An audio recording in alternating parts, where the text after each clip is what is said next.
নিশ্চয়কৈ মানুহৰ জীৱনলৈ যিকোনো মুহূৰ্ততে আহিব পাৰে ঘোৰ অমানিশা আৰু নিয়তিৰ কাল ধুমুহাত থানবান হ'ব পাৰে আপোনাৰ জীৱনৰ সকলোবোৰ সপোন। তেনে ঘটনাই সংঘটিত হৈছে আমিনগাঁও কালিবাৰীত। প্ৰথমে মই পৰিৱেশটো দেখুৱাই লৈছোঁ প্ৰাগ নিউজৰ দৰ্শকসকলক। ভিডিঅ' জাৰ্নেলিষ্ট অনুপ দাসে প্ৰাগৰ দৰ্শকসকলক দেখুৱাইছে এইটো হৈছে এটা উৰুষা পূজা আৰু এই উৰুষা পূজাতেই জীৱন নিৰ্বাহ কৰিছিল আমিনগাঁও কালিবাৰীৰ এটা পৰিয়ালে আৰু তেওঁলোকৰ পিতৃ মাতৃ একেটা বছৰতে হেৰুৱাই এতিয়া নিথৰুৱা হৈছে দুই ভাতৃ আৰু ভগ্নী। মই দেখুৱাইছোঁ এই দুগৰাকী হৈছে নিথৰুৱা ভাতৃ আৰু ভগ্নী। শেহতীয়া এটা বছৰত মাতৃ আৰু পিতৃৰ বিয়োগত এতিয়া মৰ্মাহত হৈ পৰিছে ভাতৃ আৰু ভগ্নী আৰু দুয়োগৰাকী খুব মেধা ছাত্ৰী। তেওঁলোকে হাইস্কুল শিক্ষান্ত আৰু উচ্চতৰ মাধ্যমিক পৰীক্ষাত সুখ্যাতিৰে উত্তীৰ্ণ হ'বলৈ সক্ষম হৈছিল।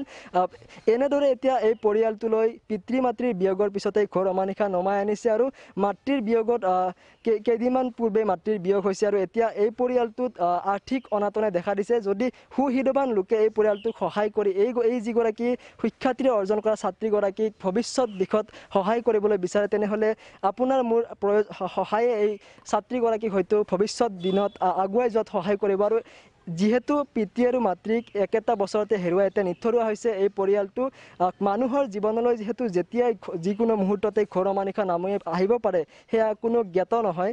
গতিকে আপোনালোকৰ এই যি পৰিয়ালটো আপোনাৰ দাদা হয় বুলি কৈছে, কি আছিলে আৰু কি ঘটনা হৈছিল?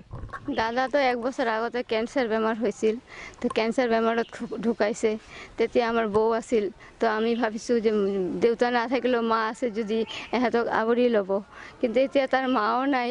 এতিয়া দাদা মৰাৰ পিছত বৌ কোম্পানীত কাম কৰি যেনে তেনে চলিছে। তো এহঁতক অলপ যেনে তেনে শিক্ষিত কৰিছে, কৰাৰ পিছত এতিয়া মাও গ'ল, তেতিয়া এহঁতক কোনে চাব? এহঁততো কোনোও নাই।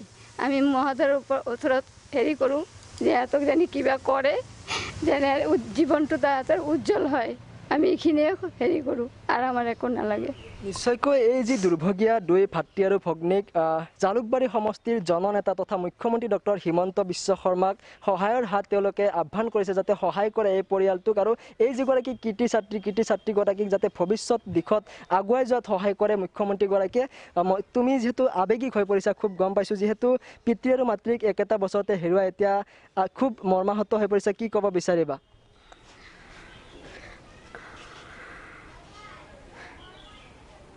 মোৰ মা 6 দিন আগতে ঢুকাইছে আৰু পাপা 8 মাহমান আগতে এনেকুৱা হৈছে। এতিয়া আমাক চাবলৈ কোনো নাই। মা দেউতা নাথাকিলেতো পৃথিৱীত কোনোৱে নাথাকে। এতিয়া আমি কি কৰিম সেইটো ভাবেই পোৱা নাই। চ' আমি আমাৰ অসমৰ মুখ্যমন্ত্ৰী ডাঙৰীয়া অৰ্থাৎ অসম চৰকাৰৰ ওচৰত আমাৰ ৰিকুৱেষ্ট কৰিছোঁ যে আমাক হেল্প কৰক, আমাক মান্থলি কিবা এটা ফেচিলিটি কৰি দিয়ক, নহ'লে আমি কেনেকৈ পঢ়া শুনা কৰিম, কেনেকৈ আগুৱাই যাম।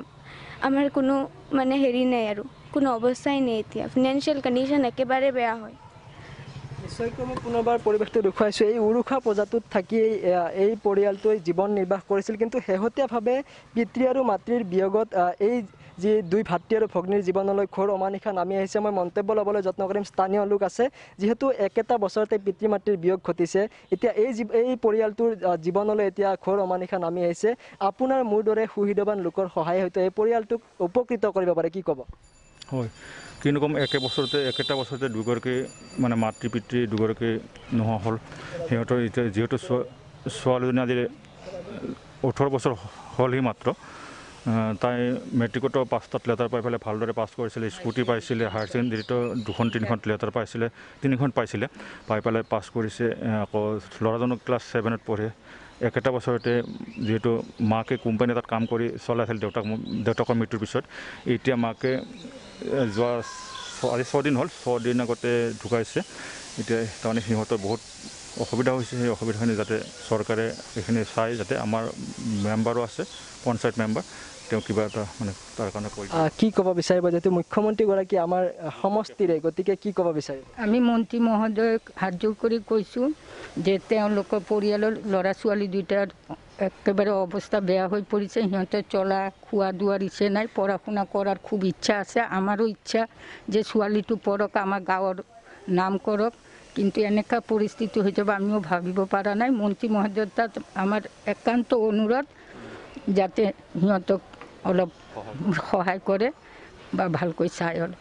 নিশ্চয়কৈ মই পুনৰবাৰ পৰিৱেশটো দেখুৱাইছোঁ, যিহেতু এই যি উৰুষা প্ৰজাতিতে জীৱন নিৰ্বাহ কৰিছিল পিতৃ বিনয় পাল আৰু তেওঁলোকে এই পৰিয়ালটোৰ জীৱনলৈ এতিয়া একেটা বছৰতে পিতৃ মাতৃক হেৰুৱাই তেওঁলোক মৰ্মাহত হৈ পৰিছে আৰু যিহেতু এই পৰিয়ালটোৰ উপাৰ্জনকাৰীগৰাকী এতিয়া এই পৃথিৱীত নাই গতিকে তেনে পৰিপ্ৰেক্ষিতত তেওঁলোকৰ বৰ্তমান সময়ত যথেষ্ট অসুবিধাৰ সন্মুখীন হৈছে আৰু শেহতীয়াভাৱে যিহেতু মাতৃৰ বিয়োগ ঘটিছে মাতৃয়ে কোম্পানীত কাম কৰি এই যি ছাত্ৰীগৰাকীক আৰু পুত্ৰ আৰু জীয়ৰীক পঢ়া শুনাৰ খৰচ যোগাৰ ধৰিছিল কিন্তু শেহতীয়াভাৱে মাতৃৰ বিয়োগ হোৱাৰ পিছত এতিয়া এই পৰিয়ালটোৰ যি দৈনন্দিন যি প্ৰয়োজনীয় সামগ্ৰী ক্ৰয় কৰাৰ বাবেও তেওঁলোকৰ অসুবিধাৰ সন্মুখীন হৈছে আৰু এনেদৰে এতিয়া এই পৰিয়ালটোৱে মুখ্যমন্ত্ৰী ডক্টৰ হিমন্ত বিশ্ব শৰ্মাক পৰিয়ালটোক আৰ্থিকভাৱে সহায় কৰাৰ আহ্বান জনাইছে